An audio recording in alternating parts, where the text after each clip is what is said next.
He went to find Aminat. She was in the back courtyard, beating dust from a heavy rug in the afternoon heat. Her arms ached, her back ached. The sun pressed down on her head with no mercy.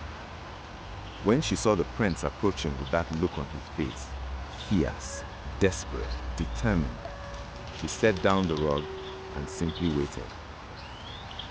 I am going to I will fight this, Aminat. I will not give up. But how can we, when promises are so fragile? We will find a way. Looked at him for a long time. Then she looked back at the rug, at the dust, at the courtyard that had been her world for as long as she could remember. My prince, she said softly. My prince, you have been good to me.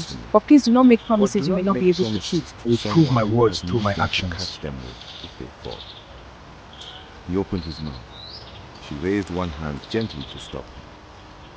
I know this day I knew this day will always come. It is not your fault, but please do not make it harder than it already is. And she picked up the rug and went back to work. He stood there watching her, the helplessness sitting in his chest like a stone. The royal delegation from the princess's kingdom arrived on a Tuesday. Banners flying, musicians playing, an entire parade of dignity and ceremony. Adebayo watched from the upper balcony with his arms folded and his jaw locked. The visiting king's spokesman made the rounds, and when he finally paused near the prince, he said with a studied smile, I notice the prince regards the maid with much admiration. I am uncomfortable with it. The king, standing nearby, did not blink. Do not worry about the maid. She will leave the palace and begin her new life. That night, Adebayo sought his father out one final time. The king's study was lit by a single oil lamp, casting long shadows across the walls of ancestors. Adebayo stood in the doorway. Father, I am asking you one last time. Let me choose. The king did not look up from the document he was reading. My son, you have asked many times now. My answer remains the same. You are the future of this kingdom, not merely of yourself. I am sorry. He paused, then added quietly, I truly am. It was that last sentence, the honesty in it, the exhaustion in it, that finally broke the prince. Because his father was not a monster. He was a man trapped by the same walls he was trying to hold up. And Adebayo, for the first time, understood that some battles cannot be won by the willing, only by fate. He bowed slowly, left quietly, and somewhere between his father's door and his own chambers, he surrendered. The days that followed were the loneliest of Aminat's life, and that was saying something, because loneliness had been her constant since she was 7 years old. The palace knew. Servants whispered. Some looked at her with pity. Others looked at her with something uglier, a kind of satisfied contempt, as though her suffering confirmed what they had always believed, that a maid should know her place, and those who forget it deserve what they get.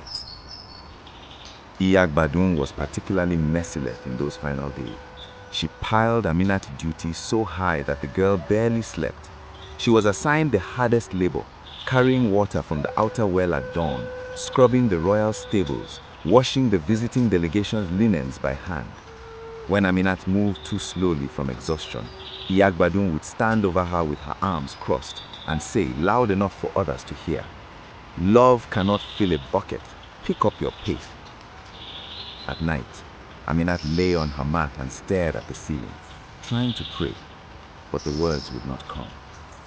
What do you say to God when you are not sure he has been paying attention?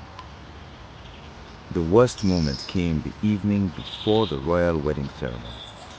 Aminat had been sent to prepare the royal bathing chamber for the princess, polishing the brass fixtures, arranging the oils, spreading flower petals across the water surface. She worked with her usual quiet efficiency, her face betraying nothing.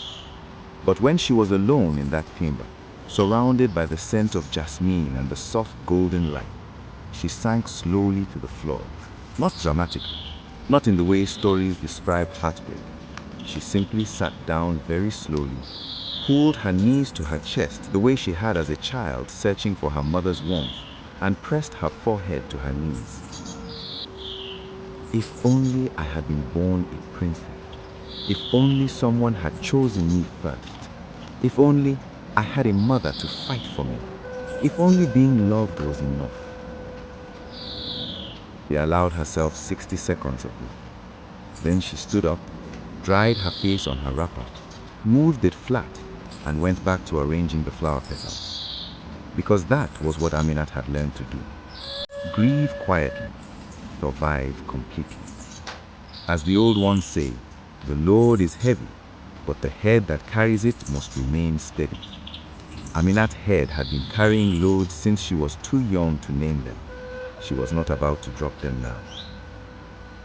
The royal wedding was grand. Musicians played, villagers danced.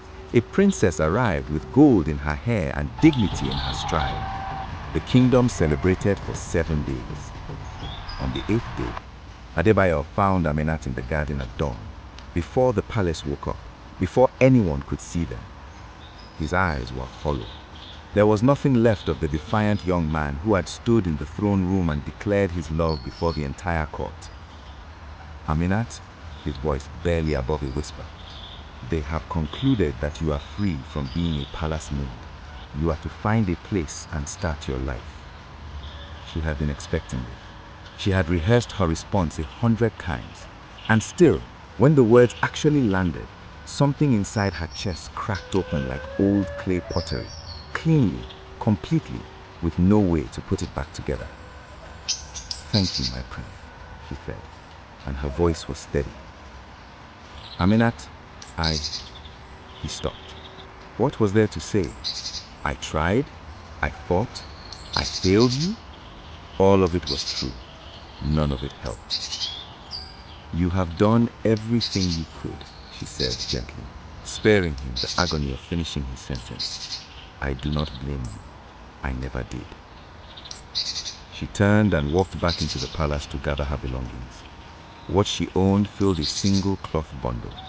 2 wrappers, a wooden comb, a small metal cup, and a folded piece of fabric she had saved from her mother's old clothing, the only thing she had left of the family she had lost.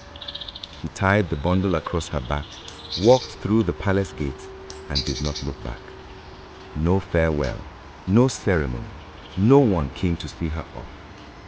She walked for half a day before she found a small village at the foot of the valley, the kind of place where people asked few questions and expected little. An old man there, a retired healer named Baba Sule, saw her standing at the edge of the village square looking lost, in the particular way that only the truly displaced look lost. Not confused about direction, but uncertain about belonging. "Come, child," he said simply. "Sit down, eat something." She sat, she ate, and for the first time in as long as she could remember, someone fed her without asking for anything in return. That night, Baba Sule told her quietly, "I have seen many people pass through this village carrying pain too big for their body.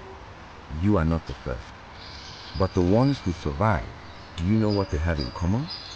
She shook her head. He smiled. "I trust that what is yours will find you.